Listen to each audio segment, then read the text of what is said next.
Hello. I've got it. Yes, so it neatly picks up on this and then talks a little bit about a program that Nadine and I have been running now from a project. I don't like the term project particularly, but it's something that we built on. A little bit about what we do here at the university, a little bit about some of the experiences that we both had previously in different other institutions, and a little bit of our industrial, commercial and organisational experiences that got us to the point of thinking we could put a project proposal together and do something quite different. And when we came to write this and do this 2.5 years ago now, we never really understood what we were letting ourselves in for to get to this point. And it builds on some of the same work that you've had from Paul and Dee in their work. So what I want to talk about is a little bit about this bit, which is the entrepreneurial learning outcomes and how that paradigm changes education in entrepreneurship.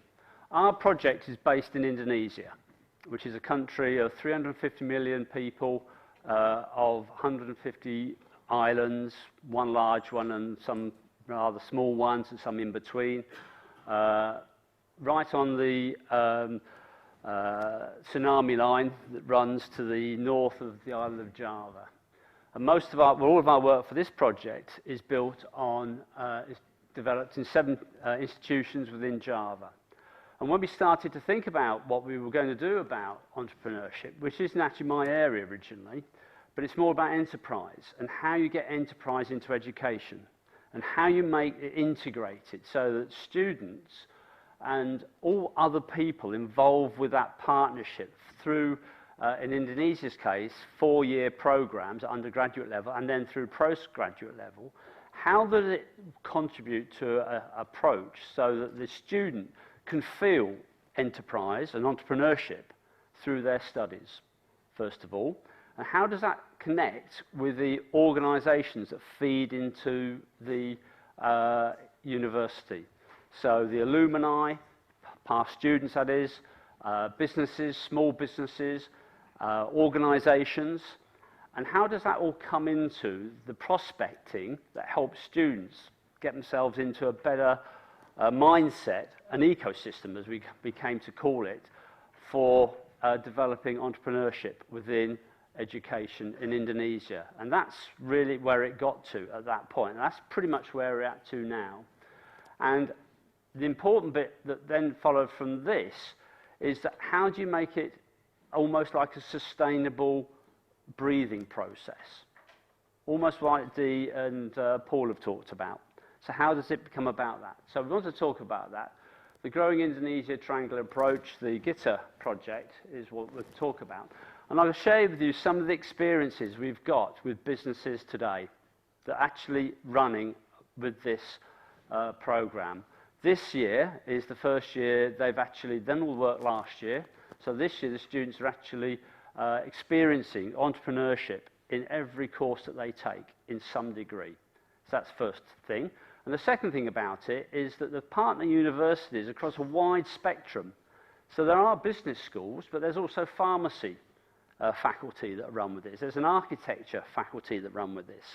There's a faith-based social enterprise university that runs with this.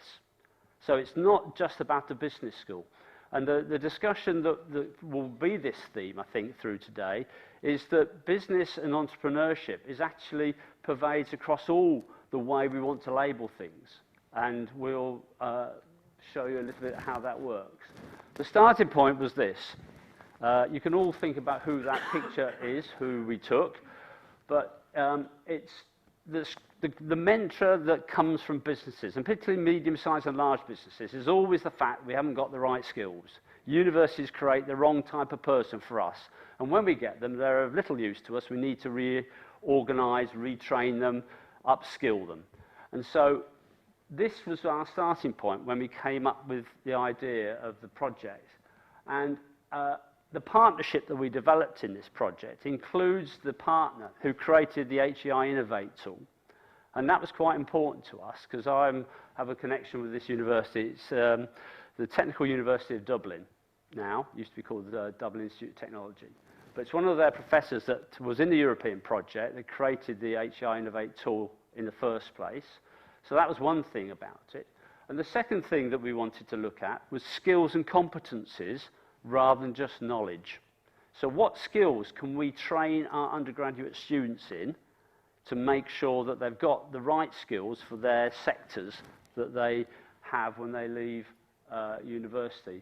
And just picking up the point about artists, the pharmacy faculty didn't understand entrepreneurship. They don't see it as part of what they do.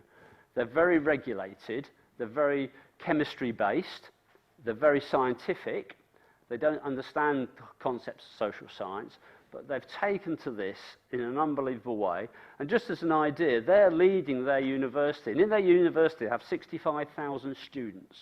So it's not a small university. So this university has that number of students in 12 faculties. And the Faculty of Pharmacy are actually explaining to the Business and Economics faculty how to do this. So it's not about business, it's about more than that, which we'll go through as I get into this. So one of the crucial bits is this bit. Now, it seems a simple thing to say, what's the difference between an entrepreneur and entrepreneurship? But there's a lot of confusion about these two bits, and you've alluded to it in your first presentation. Everyone seems to know what an entrepreneur is, but no one really grasps what entrepreneurship is, the actual craft of developing entrepreneur, or the entrepreneurial aspects. And that's what these guys are talking about in 2012. So we started to do some research, as we meant to do, to try and understand it. But it gave us some understanding about the sort of problems we were looking to address. And what we wanted to do is this bit. It's the entrepreneurship bit. It's about the distinctive example of application of skills and attributes in a specific context. And this was important to us. I know it's a slide, all slides, you know, lectures and so on, but that specific context was important to us because we wanted to apply this thing universally. So we didn't want it to be something that was specific to a business or a business school or any other environment, like artists or media. We wanted it to be applicable across the wide spectrum for all students. Because all students don't go to do a degree, like in our business school, and end up in business from their business school, because they could end up in an arts. They could work up in internet-based businesses. They could work up in all sorts of other businesses that probably weren't covered in the inputs that they've got through their 3 or 4 years in Indonesia's case. And Indonesia has a specific problem, and it's a very simple problem, is parents. The influence of parents on children. And this is what they've been telling us relentlessly.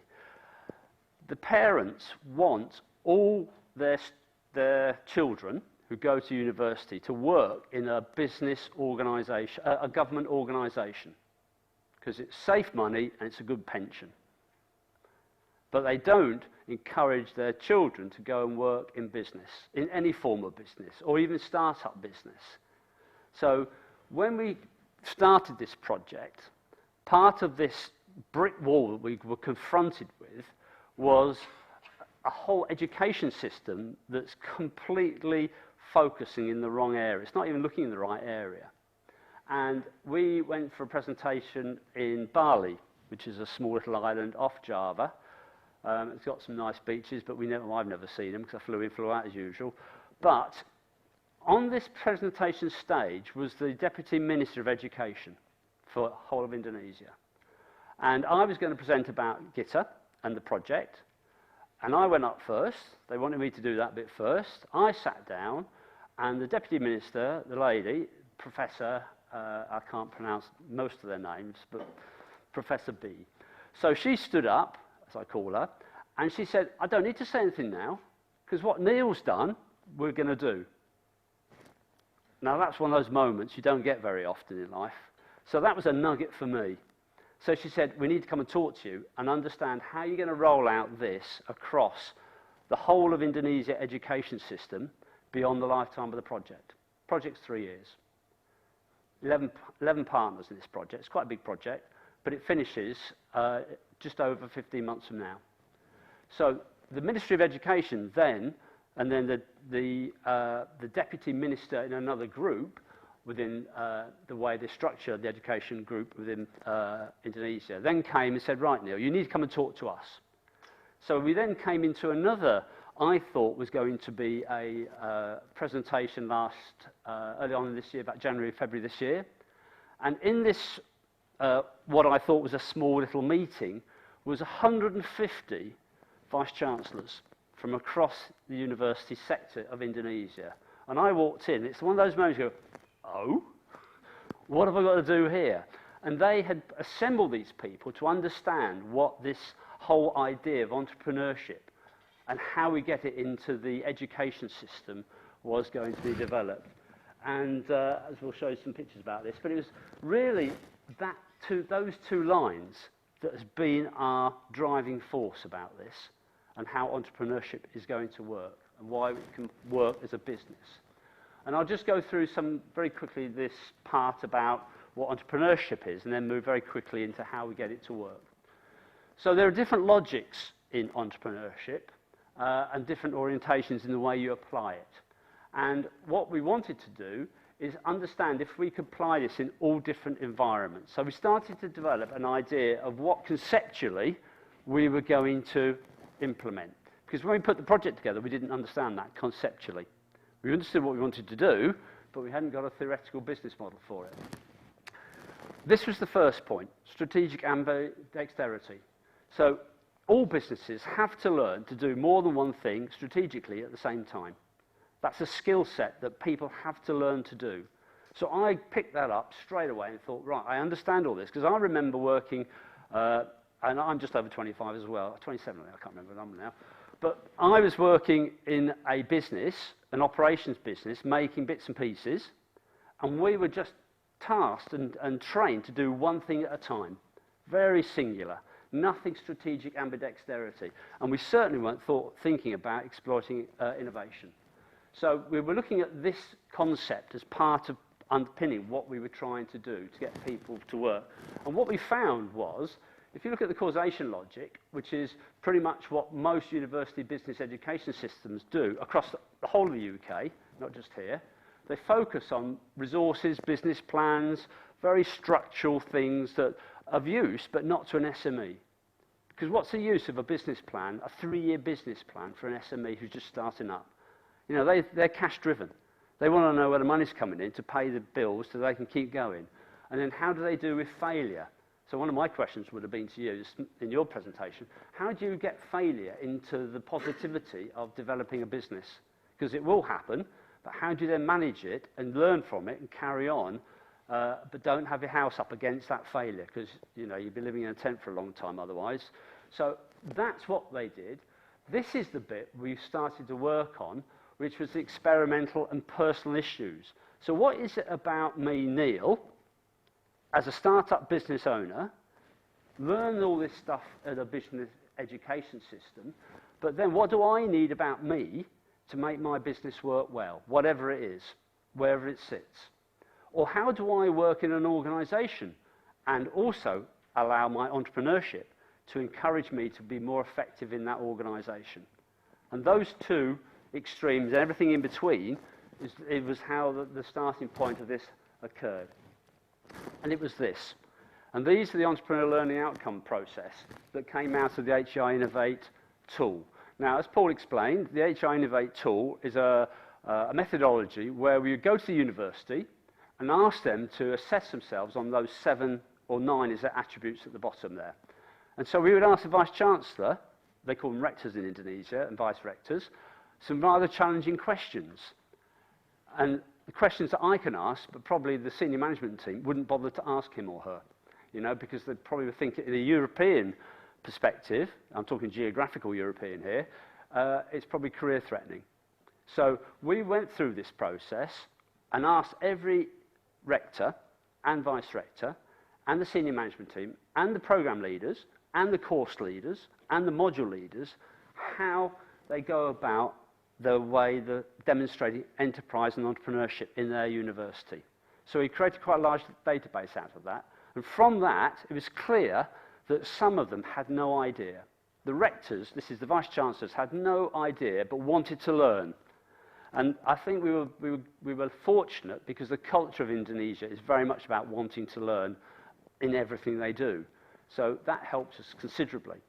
But these learning outcomes became what we thought was the hidden nugget that we would take out of this project. And it's something I wanted just to share with you what that meant. So what it means is, in our delivery of courses, there should be, in every module we teach, something that talks about taking the initiative as a learning outcome, something that deals with resources as an issue, and something about ideas and opportunities.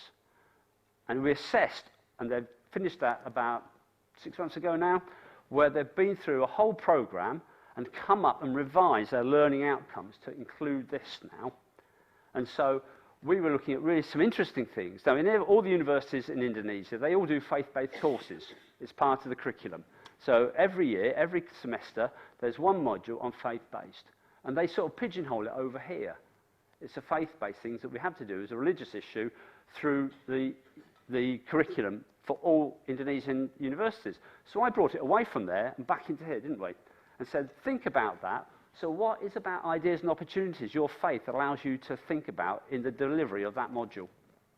So we started to break down a lot of the barriers that were up there, and we had a lot of interesting discussions with the project teams and their senior management about what that meant. And so they started to go, well, actually, that's a really good idea, because we're really strong on our faith. Faith follows all the way through. It's a module every semester on it. Start have it out here, bring the imam in to then deliver it, because they predominantly do the teaching, and think about what that means about helping other people. What does that mean? That means team leadership to us. It means about how we work with other people, how we collaborate, how we do social enterprise. That's all lacked into that area. So that's just one example of some of the things that we learned from that. And you won't be able to see the words in this, but it's just the shape is about what we do. So every module was looked about how we looked at that specific competence. And this is something that Paul gave me. So this is where some of the interaction occurred between ourselves across different groups. And Paul gave me this framework, which is a European framework that allows you to look at this. And we've adapted it slightly to give some ideas to the project teams to incorporate this in their teaching. So there's resources. Sorry, that's I've gone the wrong way. That's taking initiative. That's resources. And the third one is about ideas and opportunities. So every course is mapped against this now. So all the students, when they see a course in a lecture, can feel and see entrepreneurship. It's been thought through. It's designed into the delivery. And then they came up with, not us, this is credit where credit is due, they came up with this idea. This is the partners, the rectors actually came up with this. The ministry came up with this and called it, this is an ecosystem, this is an entrepreneurship ecosystem you're developing in this program. And we wanted to have this approach of a triangular approach where we had about the students and their capacity through their education, the enterprise creation between the startups and the innovations process that exists, and the interaction between the university and its external partners and business and organisational collaborations. So each of these, we have a framework now for all the partners to then develop in their institutions. And we came up with this framework. So this is the theory bit. So this is a triangular approach. And I thank some of my colleagues for being quite critical about us in looking at this and coming up with this view, which is good for us to learn. But essentially, you have the logics I explained earlier sitting inside it, and then we have the three parts of it, which is the enterprise creation, and where we do it with a growth hub. So all universities now, with the funding, we have money to create growth hubs in all the universities we've been to. How we work with skills for startups, how we create enterprise, and what does that mean, and what skills do we import that into the education of the students through those 4 years, and how do we get those creativity and innovation as well as the knowledge and content about our specific topic areas into the atmosphere of what the student experiences in their 4 years at undergraduate level, and then carry it on into postgraduate level. And so from that came this, because the business component said, yeah, it's all very well and good, but what's the employability skills that we need to overlay on all this? So we used this framework and embedded those employability skills into the curriculum development we were the curriculum development we were developing. Doesn't sound right that, but it's what it meant. So how did we do that? Not in every course, you can't do it in every course, but how do you then cover with that? So 2 years into this 3-year project, this is what we're trying to start to do. So the first thing is, these are the universities that we were working with, 7 of them, plus the ministry wanted to come on board. We originally didn't want them on board because it was interfering with what we were trying to do, but they were quite insistent people. They weren't funding it directly, although they were indirectly funding the project. So after a year and a half, we then brought them on board to then become part of something to help us lever this to cascade it through the whole of the university. So just some ideas of what we did in this. So we met with senior management of all universities. This is vice-chancellors, rectors. And some of the universities were big. The one was 65,000. One of them's quite small. It's only got 20,000 students in it. So this is the sort of size of, if Richard O'Doherty was here, you know, he would go, how'd you do that, Neil? Anyway, just take a nought off and whatever. So senior management. I only say Richard because he's academic affairs vice-chancellor for us. Then the faculty and management to get everyone talking together, because part of the problem, they weren't talking together. And they're large universities, they had large structures which weren't really conducive to it.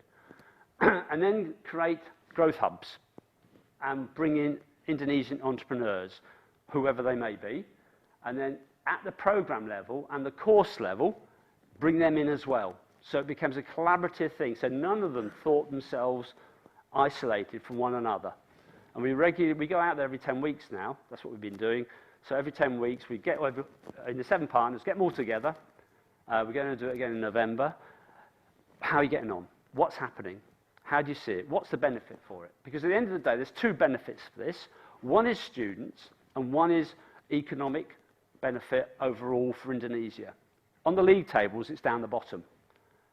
It's a bit like, I don't know, football teams down the bottom of the league table. Northampton Rugby Club used to be down the bottom. Now it's gone back up to the middle of the top now. So it's the same sort of thing. They're at the bottom. Singapore, Malaysia is much higher than they are, and they want to get up there. And they see this as one of the ways of helping them get to that position. So, this is the minister, Professor Ismunda. So he's the guy that came into us and started to get involved with us.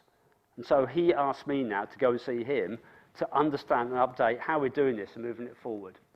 And this is the audience of 100 or so senior reps across, well, they were vice-chancellors and all sorts of other people I had no idea we were talking to. But anyway, so that happened. And this is the sort of thing that we did. So just to give you some idea of this project and how it works in the production side of it, the first thing is this is a university in Jakarta. Jakarta is the capital of Indonesia.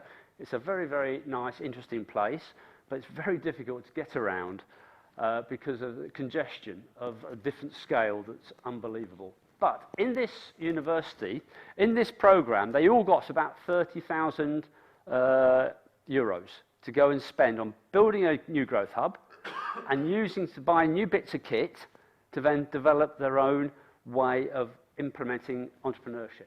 So you can see here, this guy is doing stuff with a robot. What do you call these things? A drone. Yeah? Drone. And part of that is because he's actually in general engineering. He's not in the business school. So he's doing that, but he wants to understand the business side of developing drones and drone systems. This guy is doing this with a robot. He's a business school guy, but he works both in a business school and also in control systems faculty.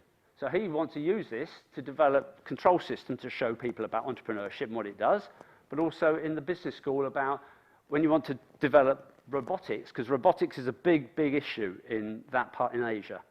Everything, we are just so far behind in terms of the use of robotics and AI and just technology. But anyway, he wants to do that. And then 3D printers, well, we've got those, but they use those a lot, 3D printers to design. So when you talked about what they were doing with Michelle Williams, for example, in product development in computing, that's the sort of area she'll be involved with in 3D printers and product development from it. This is another one, Yogyakarta. So they were using 3D smartboard cameras.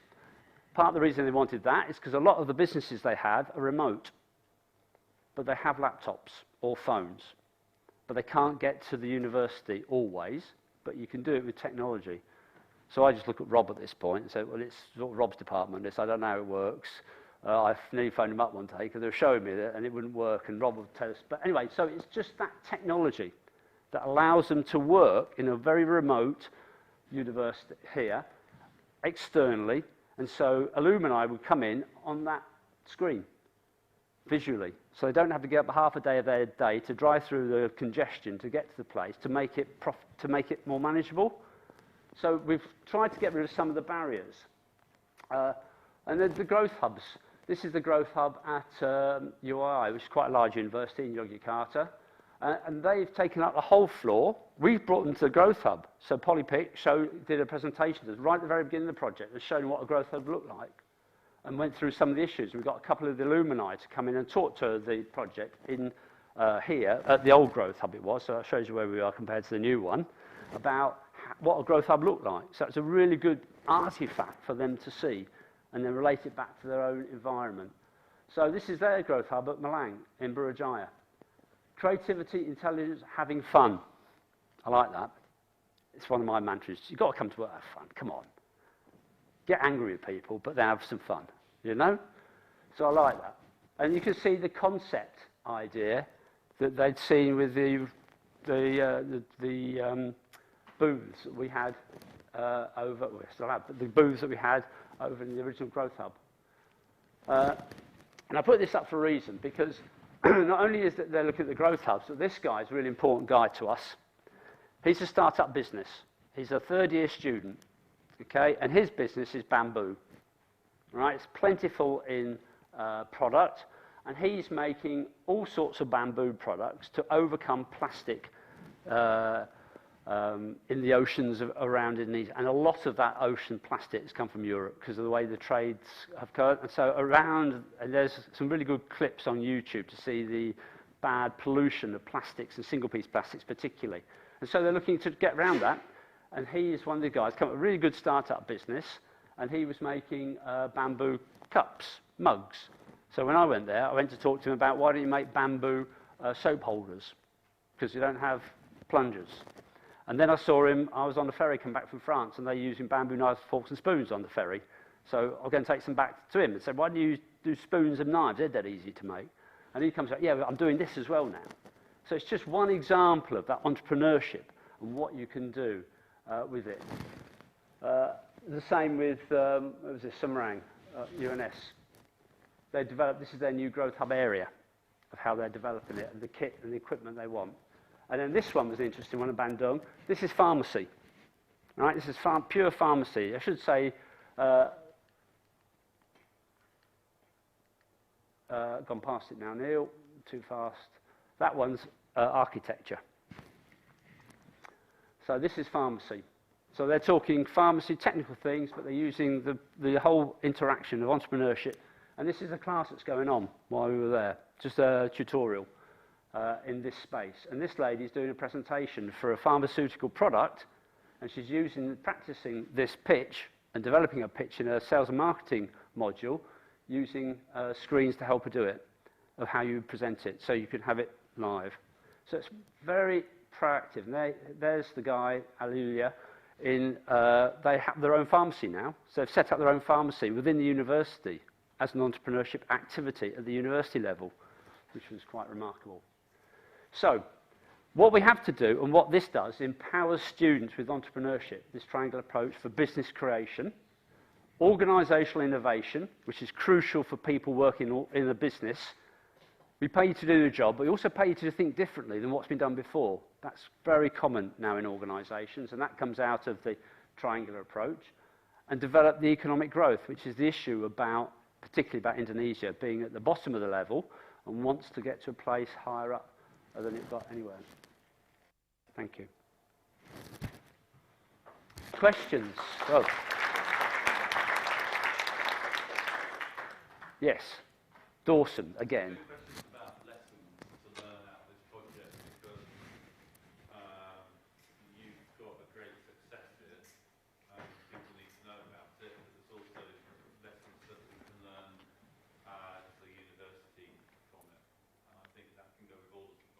Mm-hmm. from, Mm-hmm. and I'm not sure that we always bring them back in. So what lesson would you give to the academics involved with the project? What lessons have you learned about getting data out of the project to do research with? And the second question is also lessons learned about from this project about how we can do growth hub stuff better. I'll take the second bit first. It's controversial and a little bit, but you've got to break down the barriers.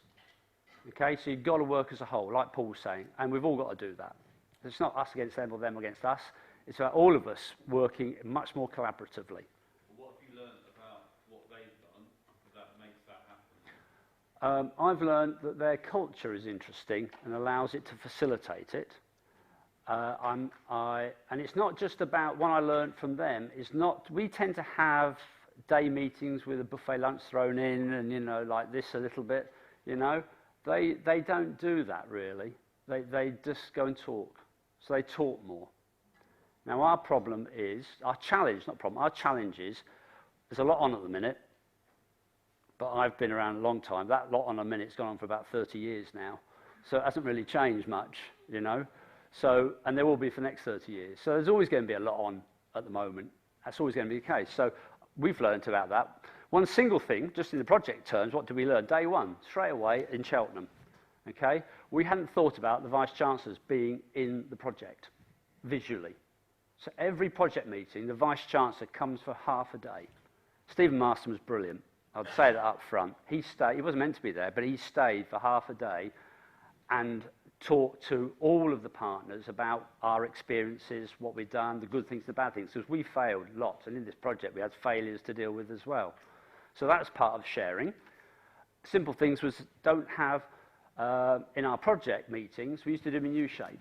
So we stopped that straight away, because they said to us, can we have an island so we can have much more interaction and conversation? Because they want to talk. So it's not just about wanting to talk, it's that proximity of being able to talk and not stuck in different environments. So that's that bit. How does it help the students? Well, and the partnership works really well, I think. And the external partners luckily tell me that's the case. And it's nothing to do, I don't think it's anything to do with me personally. I think it's about the fact that we've got a clear understanding of what we're trying to achieve. That wasn't my first part of the question. My first part of the question is, what have you learned about collecting data for research and getting papers and things like that out? Because you've got a ton of data in that project. We have. And we've got projects that we've done that have never had a paper out of them. It's one of our targets. How do academics in the room do that better? I think you've got to go in with that agenda to start off with, and you've got to think it through. So rather than do it towards the end, which projects tend to do it at the beginning.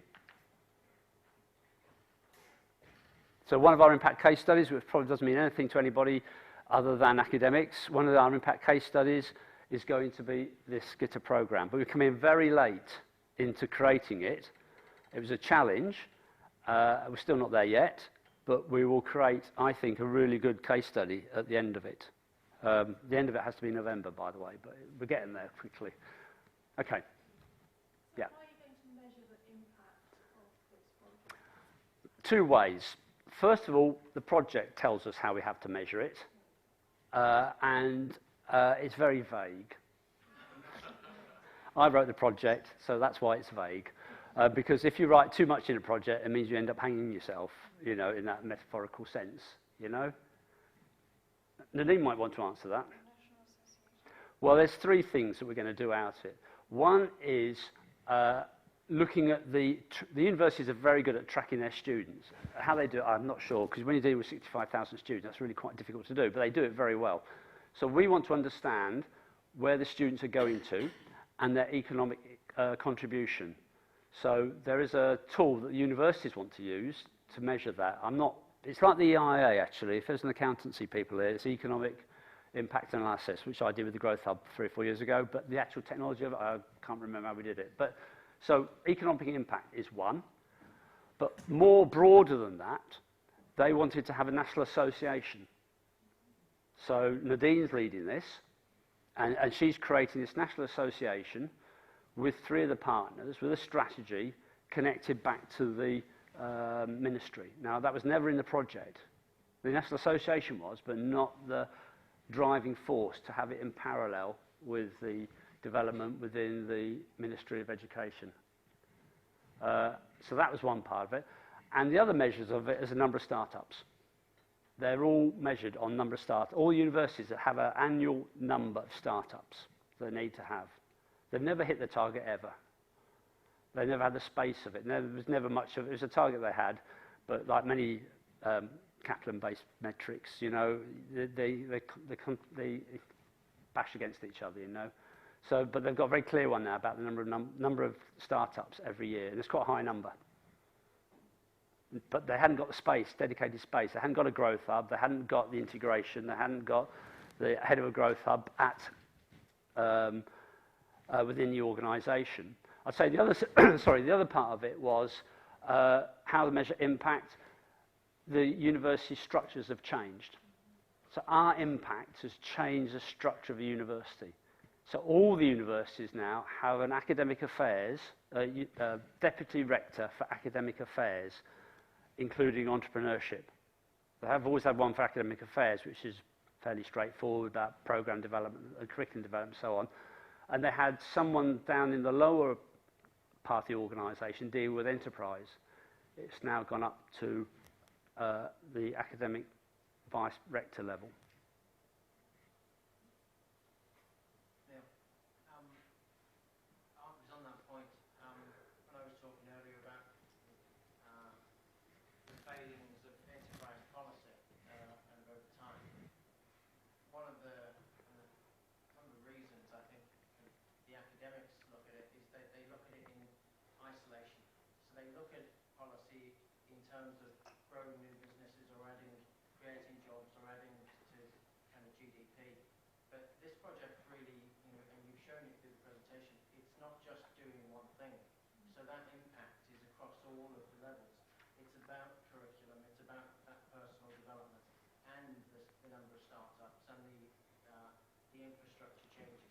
So, you know, it gives, a bit like 7112, it gives that opportunity to measure impact across a much broader spectrum.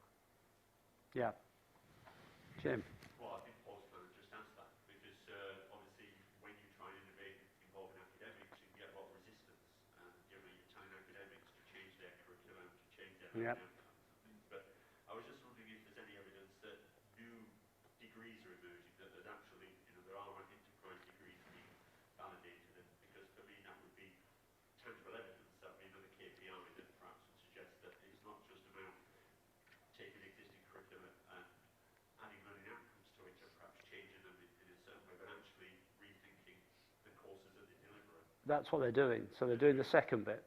So just go back to your first bit about getting new, older academics. People have been teaching a long time the same stuff, and I'm looking at myself in the mirror here, you know, and that has been a challenge, and we're still working at that. But it's slowly improving, because Rentika was a guy with the looking at the, for example, he was looking at the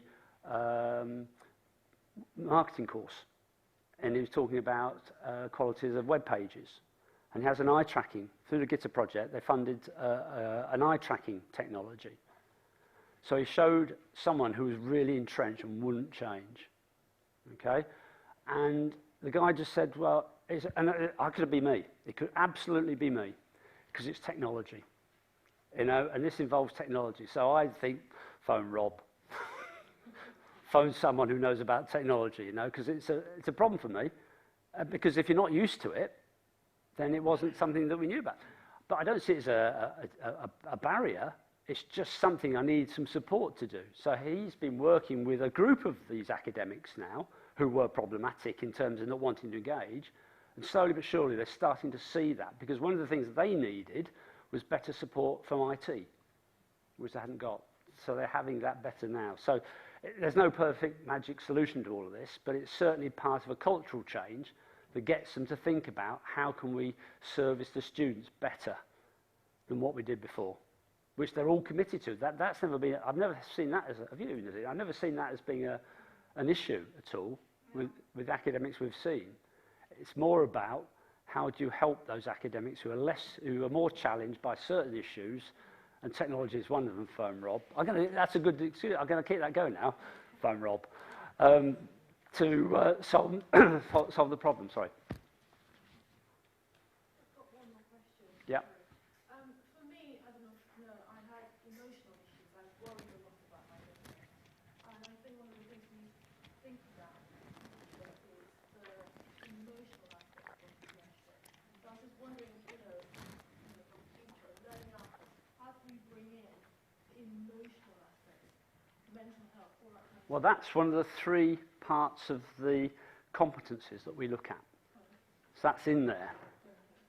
So the creativity and innovation, that's good, but how do you do with emotion? So it's the me bit. How do I do with me? So part of the learning outcomes mapping was looking at the me bit. Because I'm not very good at certain things, and I'm even worse at other things, you know? It's that sort of thing. So that's actually because I think this national association that Neil has talked about earlier is really quite crucial to ensuring the sustainability of the project. Because I think what Neil was saying is that actually the project is taking on its own dynamic. So we found that there are more and more issues that actually need addressing, that are also worth exploring. And support for lecturers is one example. And it's not just about the technical aspect, it's also about teaching, learning, and assessment pedagogy, and asking ourselves whether they might need to have something similar to the ADU in their own institution. So there are whole research strands and opportunities to explore future project opportunities that will emerge from this. And that's the reason why this national association is so powerful, because we're going to have a range of streams of activity. We're going to look at accreditation, we're going to look at networking, obviously, but we're also going to look at research and knowledge transfer and lobbying opportunities so that we keep the momentum going and that we can capitalize on those opportunities. There were a lot of disconnects. We found lots and lots of disconnects. So one of the biggest disconnect was the distance between senior management and those doing the delivery. So it was in the project list. So in November, I'm going to do a workshop for all of the partners. And all the partners, I've only said I'll do it as long as the VC, the deputy VC, and the program leader arrives. If they're not going, I'm not coming. And they've all turned up. They've all signed up for it now. So we're going to have workshops with about a dozen people in it to go back through, reconnect with the HEI Innovate assessment they did right at the very beginning to see this enterprise. So that's one of the impacts you're asking about, Dee, how are we going to do that? So you've got to be quite I think in any project, and we all know this in running projects, you've got to be really clear about what you're trying to achieve and also what you're not trying to achieve, because you get disrupted by it otherwise, I'd say. Good. Any other questions? I'll put my other hat on now because time's moving on. Right, okay, thank you very much.